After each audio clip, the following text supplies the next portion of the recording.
പറഞ്ഞു. ആരാണ്? ഞാൻ ശ്രവൺ കുമാർ എന്നാണ്. ശ്രവൺ കുമാർ. അതെ, പറയൂ.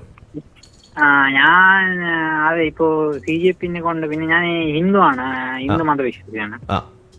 കർണാടകത്തില്. ഓക്കെ. മലയാളം പറയണ്ടല്ലോ? മലയാളം അറിയൂ, കുറച്ച് ഞങ്ങളെ മലയാളം കുറച്ച് ഡിഫറൻസ് ഉണ്ട് അങ്ങനെ. എന്താ മംഗലാപുരം, കാസർഗോഡ്? മംഗലാപുരം അതെ. ഓക്കെ, പറഞ്ഞോ പെട്ടെന്ന് പറഞ്ഞോ. അതെ ഇപ്പോ ഹിന്ദു മതത്തിനെ കൊണ്ട് ഇപ്പോ ഞാൻ ചിന്തിക്കുന്ന ഹിന്ദു മതമേ ഒരു ഇത് മതവിശ്വാസം, ഹിന്ദു മതം വിശ്വസിക്കുന്നില്ലേ? ഇല്ലല്ലേ? ഹിന്ദു മതത്തിൽ ഞാൻ വിശ്വസിക്കണ്ടോന്നോ? ഉണ്ട്. ഹിന്ദു മതം എന്ന് പറഞ്ഞിട്ടൊരു മതം ഉണ്ടോ? മതമില്ല. പിന്നെ ഞാൻ എങ്ങനെ വിശ്വസിക്കാം? ഹിന്ദു വിശ്വാസം ഉണ്ടല്ലേ? ഇപ്പോ സയൻസിൽ സയൻസിൽ ഞാൻ വിശ്വസിക്കൊന്നുമില്ല. സയൻസ് നമ്മളിങ്ങനെ കാണും, അതിൽ എടുക്കാൻ പറ്റുന്നൊക്കെ എടുത്ത് ഇങ്ങനെ പോകും, അതല്ലേ. സയൻസിൽ വിശ്വസിക്കേണ്ട കാര്യമൊന്നുമില്ല. നിങ്ങൾ ബോധം കെട്ട് കിടന്നാലും സയൻസ് വർക്ക് ചെയ്യേണ്ടടുത്ത് വർക്ക് ചെയ്യും. അപ്പോ ഹിന്ദു മതത്തിനെ കൊണ്ട് താങ്കളുടെ അഭിപ്രായം എന്താണ്? ഹിന്ദുമതം എന്ന് പറയുന്ന മതം അങ്ങനെ ഒരു മതമില്ല.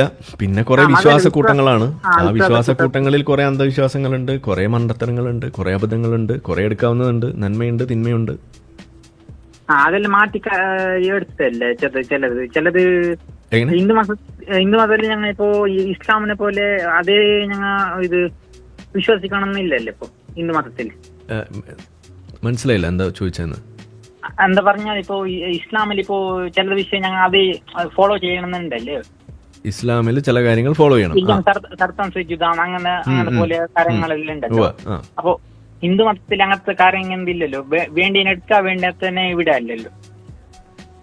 ഓക്കെ. അതിന് സോ അപ്പോ ഇത് ഹിന്ദു മതം ഒരു ഹിന്ദു വിശ്വാസം ഒരു നല്ല വിശ്വാസം തന്നെ അല്ലല്ലോ, വിശ്വാസമല്ലേ? അതായത് ഇസ്ലാം വെച്ച് നോക്കുമ്പോൾ ഹിന്ദു മതം ബെറ്റർ ആണോ എന്ന്? എല്ലാ മതത്തിനെ കമ്പയർ ചെയ്യുമ്പോൾ ഹിന്ദു മതം ബെറ്റർ ആണെന്ന് തോന്നുന്നു. എല്ലാ മതങ്ങളെയല്ല, ഇസ്ലാമും ഹിന്ദു മതവും വെച്ച് കമ്പയർ ചെയ്യുമ്പോൾ ഓക്കെ, ഹിന്ദു മതം ബെറ്റർ ആണെന്ന് നമുക്ക് തോന്നാം. അതിന് അപ്പോ എല്ലാ മതത്തിന്ന് പറഞ്ഞാൽ നിങ്ങൾ ഏ മതം കമ്പയർ ചെയ്യൂ? വേറെ ഒരുപാട് മതങ്ങളില്ലേ. ഷിൻഡോ മതമുണ്ട്, ജിംബൂമ്പ മതമുണ്ട്, ബുദ്ധമതമുണ്ട്. പിന്നെ ബുദ്ധമതവും ഹിന്ദു മതവും കൂടി കമ്പയർ ചെയ്യണമെന്ന് ബുദ്ധമതം അല്ലേ ബെറ്റർ?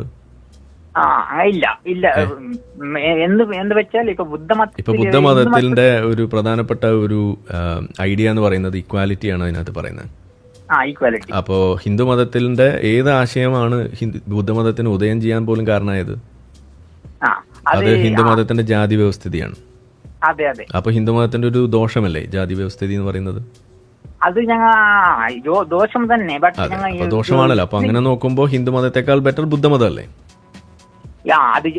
അത് ബെറ്റർ റാങ്ക് എന്ത് പ്രോബ്ലം ചെയ്യില്ലെങ്കിൽ ഇന്ത് ഇത് ദോഷം വന്നത് ഹിസ്റ്ററി ഞങ്ങൾ നോക്കുമ്പോ ദോഷം വന്നത് ആഫ്റ്റർ ചന്ദ്രഗുപ്ത ദോഷം വന്നല്ലോ. ഇന്നും അങ്ങനെ തന്നെയല്ലേ? ഓക്കെ. ഇപ്പൊ നിങ്ങളിപ്പോ ഇന്ന് പറയുന്നു, ഇതിപ്പോ ഈ പറയുന്ന സാധനം ഇസ്ലാമിൽ എപ്പോ ചോദിച്ചാലും ഇതൊക്കെ തന്നെയല്ലേ? അതേ പ്രോബ്ലം. അപ്പൊ നമ്മളിപ്പോ ഓരോ റിലീജിയനെ വെച്ച് കമ്പയർ ചെയ്യുമ്പോ പ്രശ്നം. ഇനി വേറെ ചില മതങ്ങളുണ്ട്. ഇപ്പൊ നമ്മളിപ്പോ ഷിൻഡോ മതം എടുക്കുന്നു. ഈ ഷിൻഡോ മതവും ഈ പറയുന്ന ബുദ്ധമതം എടുക്കുകയാണെന്നുണ്ടെങ്കിൽ ചിലപ്പോൾ ഷിൻഡോ മതം അല്ലേ ബെറ്റർ ആയിട്ട് നമുക്ക് തോന്നുക? ഹിന്ദു മതത്തിനെ പറ്റി എനിക്കറിയില്ല. അത് ബെറ്റർ ആണ്, കാരണം അതെ ബെറ്റർ ആണ്. ഇനി ഈ പറയുന്ന മതം ഇപ്പോ ജൂതമതവും ഈ പറയുന്ന മതവും നമ്മൾ കമ്പയർ ചെയ്യണമെന്ന് വിചാരിക്കാം, ബുദ്ധമതം അല്ലെങ്കിൽ ഹിന്ദു മതം. നമുക്ക് കുറച്ചുകൂടി നല്ലതായിട്ട് തോന്നുന്ന ജൂതമതമാണ്. അപ്പോഴോ പിന്നൊന്ന് ക്വസ്റ്റ്യൻ ഉണ്ട്.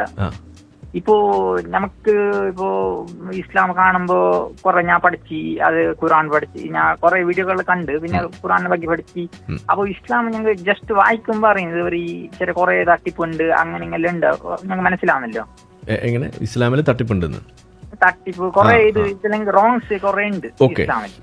അപ്പോ ഇസ്ലാമിസ്റ്റ് ഉണ്ടല്ലേ, ഞങ്ങളെ മുസ്ലിംസ് ഉണ്ടല്ലേ, ഓർക്ക് എന്താ മനസ്സിലാവുന്നല്ലോ, ഓർ എങ്ങനെ എടുക്ക അതിനെ ഇപ്പോ ഞങ്ങൾ ഓർക്ക് എങ്ങനെ അറിയിക്കുന്ന എങ്ങനെ ഇങ്ങനെ ഉണ്ടു അത് അറിയിക്കല് വലിയ പാടല്ലേ? അതിപ്പോ എല്ലാ മതത്തിന്റെ അവസ്ഥ അങ്ങനെയൊക്കെ തന്നെയല്ലേ? ഇപ്പൊ ഹിന്ദു മതത്തിലെ പ്രശ്നം ഒരു ഭയങ്കരമായ വിശ്വാസിയെ വിളിച്ചിട്ട് അത് അന്ധവിശ്വാസമാണെന്ന് നിങ്ങൾക്ക് ബോധ്യപ്പെടുത്തൽ എളുപ്പമാണോ? ഇപ്പൊ നിങ്ങള് മംഗലാപുരത്തല്ലേ? അവിടെ ഈ ഗരുഡൻ തൂക്കൽ എന്ന് പറയുന്ന പരിപാടി അവിടെ ഇല്ലേ? ഗരുഡൻ തൂക്ക് അങ്ങനത്തെ പരിപാടികള്, ശൂലം കുത്തൽ അങ്ങനത്തെ പരിപാടികളെല്ലാം ഉണ്ട് അവിടെ? ഇല്ല. അവിടെ ഈ എന്താണ് തീയുടെ കനലിന്റെ മുകളിൽ കൊണ്ട് നടക്കുന്ന പരിപാടി അതുണ്ട്. അതൊരു അന്ധവിശ്വാസമല്ലേ? അത് അന്ധവിശ്വാസം. അത് നിങ്ങൾക്ക് അവരെ പറഞ്ഞ് തിരുത്തി ആ മോനെ തീന്റെ മുകളിൽ കൂടെ നടത്തരുത് എന്ന് പറയൽ എളുപ്പമാണോ? അത് ഇപ്പോ ഹിന്ദു മതത്തിൽ ഞങ്ങൾ ഇത് അങ്ങനെ പറയുന്ന ഓരോ പോവല്ലോ. ഇപ്പോ നെക്സ്റ്റ് ജനറേഷൻ വരുമ്പോ അവർക്ക് മനസ്സിലായിട്ടുണ്ടാവും. ഇപ്പോ സയൻസിൽ പറഞ്ഞിട്ട് പഠിച്ചിട്ടാകുമ്പോ മനസ്സിലാവും. ഇപ്പോ ഹിന്ദു ശരി, പക്ഷെ അത് മതത്തിൽ ചെയ്യുന്ന ഒരാളെ കൊണ്ട് അത് ചെയ്യിക്കാതിരിക്കാന്ന് പറയുന്നത് എളുപ്പമാണോന്ന് ഞാൻ ചോദിച്ചത്. ഇല്ല ഇല്ല അല്ല, അത് എല്ലാ മതത്തിലും അങ്ങനെയൊക്കെ തന്നെയാണ്. ചില മതത്തിൽ കുറച്ചുകൂടി കൂടുതൽ ബുദ്ധിമുട്ടുണ്ടാവും, ചിലതിൽ കുറച്ച് എളുപ്പമായിരിക്കും. പിന്നെ വേറൊരു പ്രശ്നം എന്താ വെച്ചാൽ ഇസ്ലാമിൽ ഈ പിയർ പ്രഷർ കുറച്ച് കൂടുതലാണ്. ഇപ്പൊ ഹിന്ദു മതത്തിൽ നിങ്ങൾ പറഞ്ഞ മാതിരി ഇപ്പൊ ഒരാൾ ഇപ്പൊ അങ്ങനെ ചെയ്തു, അപ്പൊ അത് ചെയ്യാത്ത ആളുകളല്ലേ കൂടുതൽ. അപ്പോൾ ചിലപ്പോൾ ഒരു കാര്യം പിന്തിരിപ്പിക്കാൻ കുറച്ചുകൂടി എളുപ്പമാണ്, ഫ്ലെക്സിബിൾ ആവാൻ എളുപ്പമാണ്. പക്ഷെ ഇസ്ലാമിൽ അങ്ങനെയല്ല, ഒരുപാട് ആളുകൾ ചെയ്യുന്ന ഒരു സാധനമായിരിക്കും. ഇപ്പൊ ഈ ഫോർ എക്സാമ്പിൾ ഇപ്പൊ ഈ അറ്റം വെട്ടുന്ന പരിപാടി സുന്നത്ത്, അപ്പൊ അത് എല്ലാവരും ചെയ്യുന്ന ഒരു അന്ധവിശ്വാസമാണ്. അപ്പൊ ഒരാൾ അത് ചെയ്യാതിരിക്കുമ്പോൾ അവന്റെ മേത്ത് ഒരു പിയർ പ്രഷർ കൂടെയാണ്, ഉമ്മത്ത് പ്രഷർ എന്ന് വേണമെങ്കിൽ നമുക്ക് പറയാം. അപ്പൊ അവനത് ചെയ്യാതിരിക്കാന്ന് പറയുന്നത് എളുപ്പമല്ല.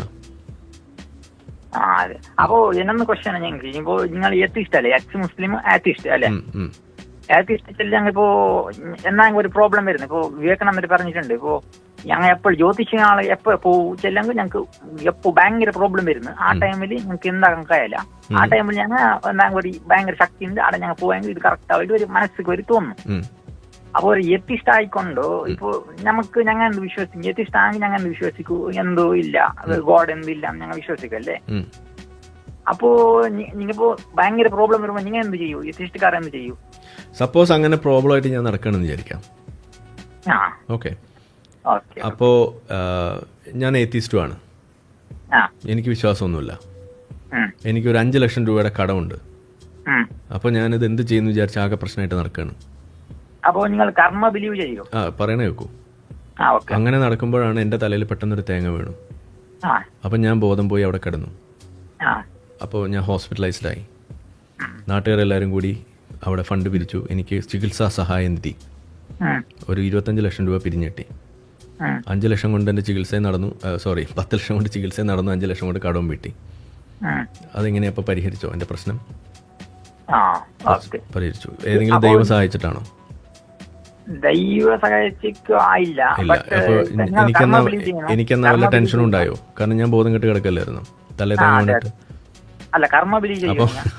അപ്പൊ നമ്മൾ എന്താ ചെയ്യേണ്ടത്? നമുക്ക് ടെൻഷൻ വരുമ്പോൾ ടെൻഷൻ മാനേജ് ചെയ്യാൻ നമ്മൾ പഠിക്കണം. അത്രയല്ലേ വേണ്ടു. അതിന് പകരം നമ്മളിപ്പോ കയ്യിലൊരു കള്ളനോട്ട് വെച്ചിട്ട് ആ കള്ളനോട്ട് ഉണ്ട് എന്ന് വിചാരിച്ച് നമ്മൾ ആരെങ്കിലും ഇരിക്കുവോ? ഇല്ല. അപ്പൊ ഒറിജിനൽ സൊല്യൂഷന് വേണ്ടി നമ്മൾ മെനക്കെടണം, അല്ലേ?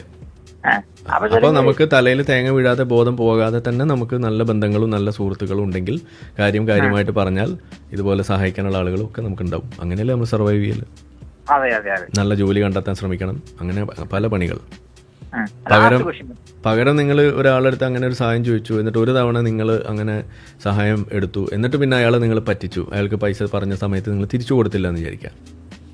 അടുത്ത തവണ നിങ്ങൾക്കൊരു പ്രശ്നം വരുമ്പോൾ ആരെങ്കിലും നിങ്ങളെ സഹായിക്കാൻ വരുമോ? വരില്ല. അപ്പോൾ അത് ആരുടെ പ്രശ്നമാണ്? നിങ്ങളുടെ പ്രശ്നമാണോ അതോ ദൈവത്തിന്റെ പ്രശ്നമാണോ? നിങ്ങളുടെ പ്രശ്നം. അപ്പൊ പ്രശ്നം ആരുടെ ഭാഗത്താ? അപ്പൊ അത് നമ്മൾ മാനേജ് ചെയ്യാൻ പഠിക്കല്ലേ വേണ്ടത്. അപ്പൊ നമ്മള് നമ്മൾ പ്രതീക്ഷിക്കുന്നുണ്ടെങ്കിൽ ആദ്യം നമ്മൾ ചെയ്യേണ്ടത് എന്താ? നമ്മൾ ചെയ്യാൻ പഠിക്കണം. നമ്മളെല്ലാ തെണ്ടിത്തരം കാണിച്ച് നാട്ടുകാരും മുഴുവൻ നമ്മളെ സപ്പോർട്ട് ചെയ്യണമെന്ന് പറഞ്ഞാൽ നടക്കുന്ന കാര്യമില്ല. ഓക്കെ, നമുക്ക് സർവൈവ് ചെയ്യാൻ എളുപ്പമാവില്ല. ഇതെല്ലാം ബേസിക്കലി നിങ്ങളൊരു സർവൈവൽ എന്ന് പറയുന്ന ഒരു സാധനമായിട്ട് കണക്ട് ചെയ്തിട്ട് കാണാൻ പഠിക്കാം. അപ്പോഴേ നിങ്ങൾക്ക് ഇത് മനസ്സിലാവുള്ളൂ. അപ്പൊ അതൊരു സർവൈവൽ മാനേജ്മെന്റ് ആണ്, അതെല്ലാവരും പഠിക്കേണ്ട സാധനമാണ്. ഓക്കെ.